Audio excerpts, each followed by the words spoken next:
Naomi Wolf, author, journalist, and activist, thank you for sitting down with RT today. It's always a pleasure, Marina. My first question for you. Recently, U.S. Defense Secretary Leon Panetta announced and ordered Pentagon officials to begin monitoring major news stations in the U.S. to see if any media outlets are disclosing classified information. As a journalist and as an American, what is your take on this? I mean, you know, my immediate take is a profound feeling of nausea and a sense that somehow the United States has collapsed into, you know, the Soviet Union circa sort of mid-30s. This is horribly foreseeable, but I can't believe it's come to this. The Bush administration began this trajectory sort of 7 or 8 years ago by saying, okay, we're going to start to reactivate the Espionage Act. And they threatened to go after the New York Times, you may remember, when they broke the SWIFT banking story about how, at that time it seemed so quaint, how the government was monitoring people's private financial transactions.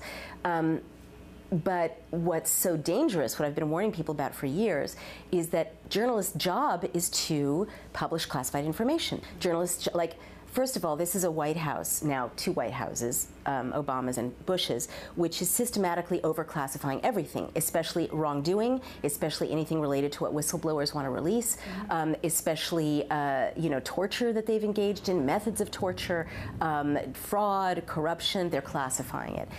You know, I've had conversations with representatives, legal representatives of people in Guantanamo, who tell me that they can't tell me how their clients have been tortured because it's classified, and they would get in trouble because of the way the government is overclassifying. It's not national security information. It's the government using classification as a way of protecting its own corruption and fraud. But what's so scary about this is that anyone who's a journalist who tells the truth, and there's nothing wrong with this, it's journalists doing their jobs, will say, and I said this when Julian Assange was arrested, that up and down the Eastern Seaboard, in dinner parties and cocktail parties of the elite media stream, all we do all day long is talk about classified information and trade classified information, share classified information, and kind of show off when we have classified information because it means we're being effective at our jobs.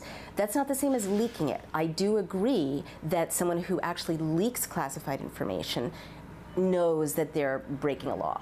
You know, I'm not saying there's no reason not to have classification in a working democracy. But the job of journalists is to publish classified information that is brought to them that's in the public interest. And so now, if you've got the government saying, they're like literally, it's like mafia tactics. I can't believe it's come to this. The government is saying to journalists everywhere in America, we're going to intimidate you, and we're going to threaten you, and we're threatening you with serious legal penalties like prison time if you do your job. And I mean, it's like, that's what they do in China, you know? I mean, I just can't even believe it's come to this. Obviously, journalists publish classified information because that's how we know we're living in a democracy. You brought up Julian Assange, founder of WikiLeaks. What do you think will happen to him if he ends up in the U.S.? Yeah, I mean, in an ideal world, obviously I believe in the rule of law, and in an ideal world, you know, he would go safely to Sweden, and you know, the women who have accused him would have their day in court. He would have his day in court, and justice would be impartial. I don't think that's what's happening in his case. I think that it's a global kind of manhunt to punish and silence a whistleblower, a publisher, again, not a leaker, a publisher. A publisher. I really want to stress this. Bradley Manning leaked the material, allegedly, you know, and so he has to deal with whatever he's going to deal with. You see Julian Assange as the publisher. He is the publisher. Like the New York Times, exactly. Similar to that. Exactly. It's Dan Ellsberg is to Bradley Manning as the New York Times is to Julian Assange.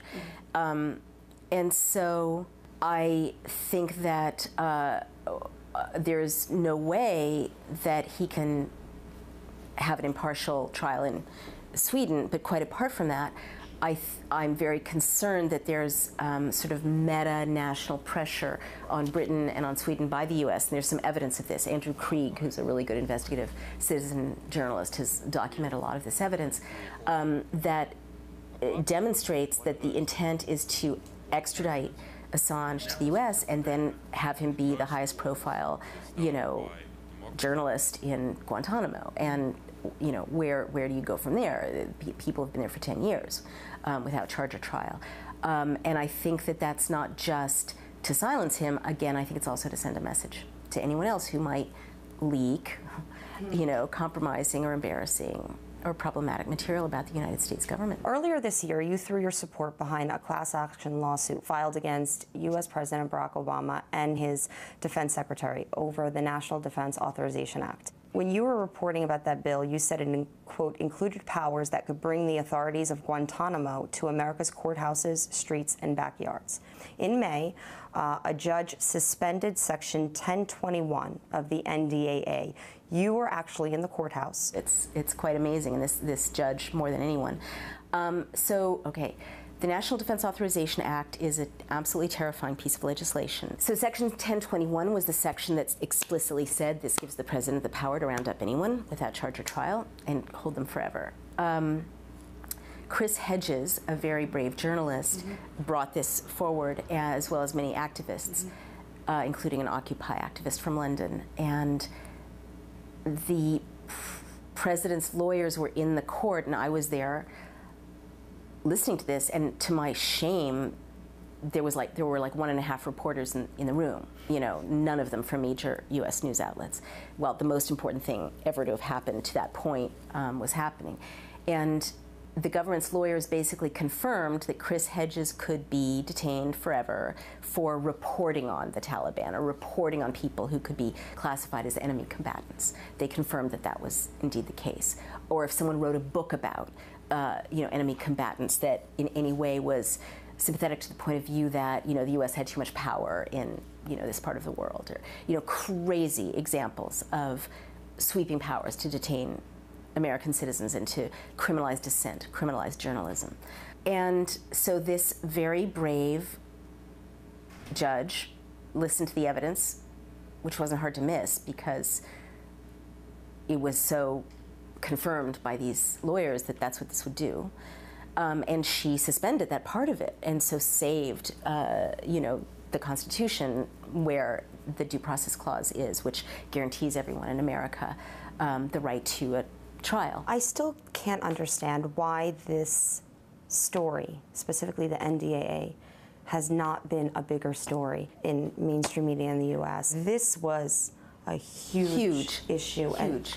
This bill was signed into law when people are celebrating New Year's Eve. New Year's Eve. And then nobody heard about it on mainstream media. Why do you think that is? Marina, I want to ask you that. When you talk to journalists, because I have friends who are journalists, senior people who are running major news sites and opinion sites, I would say, did you know that the Due Process Clause was suspended on New Year's Eve? And they're like, what? No, surely not. And they don't believe it because they didn't see, a wave of coverage, any coverage. It would be buried and obfuscated. And no one's giving these people orders to not cover it. I was listening to these historic arguments of the American president's lawyers saying, yes, we have the right to round up journalists, that journalist, we have the right to hold him forever. And there was no ABC, no NBC, no NPR, no CNN, no Fox News. Nobody was there, And the best explanation I have is denial, maybe it's such a huge story that no one can really believe this is really happening, so we can't cover it. But I do think that what we're seeing right now, and I predicted this would happen in November of last year, is that why the violent crackdown against Occupy, why the violent criminalization of dissent, why the bullying of journalists now. I think it's linked to what we're seeing in the news right now of this huge fraud being uncovered in the banking sector. HSBC, billions of dollars in fraud, Bank of America, Wells Fargo, Barclays, Bank of England, fraud, but not like marginal fraud, but clearly systemic fraud, and I just wrote a piece about this for The Guardian, clearly systemic. Tim Geithner finds out about it in 2008. Writes an email.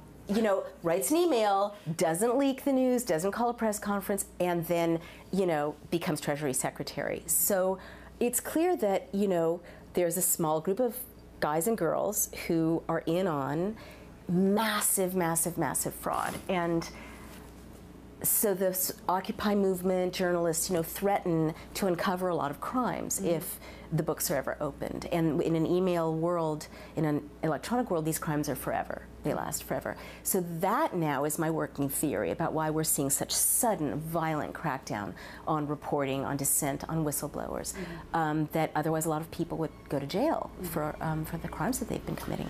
Occupy Wall Street is a movement that really raised awareness and pointed attention to the fact of money flowing from Wall Street to Washington and influencing policies. The economic problems have not gone away since the fall of 2011. They've only gotten worse. Occupy Wall Street, though, has sort of died down a bit. Why do you think that is? Well, in the fall of 2011, American citizens gathered together and spoke up and protested and occupied public spaces, and they were shot with rubber bullets. They were given, lengthy jail sentences. They were arrested for staying on the sidewalk, as I was and my partner was, lawfully obeying the law. You were arrested? Oh, yeah. Yeah. I was arrested for standing on a sidewalk telling Occupy protesters what their First Amendment rights were to protest. And then we were facing 15 days in Rikers Island, which is a violent prison. Yeah. It makes you think twice about going out to use your First Amendment rights. I mean, Occupy protesters were, maced. They were power hosed. They were beaten. They were locked up for 17 hours and forbidden to use the bathroom. They were tortured in as much as the civil system allows. Every activist I know assumes that their emails are monitored, their phone calls are monitored. I mean, it's just a complete sense of Big Brother is a hair's breadth away. I am frightened seeing countries like Britain sleepwalking into okaying legislation to institute this kind of surveillance. But really in Europe, people still think they have some privacy. They can go to the march and they can go home. I'm sorry to say that when you get this matrix of surveillance plus police brutality, plus laws that suspend due process, it's very effective at breaking down protest. Now let me flip it around and say, having studied closing societies and societies that reopened democracies, mass protest is the key to reopening democracies. Naomi Wolf, thank you very much for sitting down with our team. Thank you, Marina. Thanks.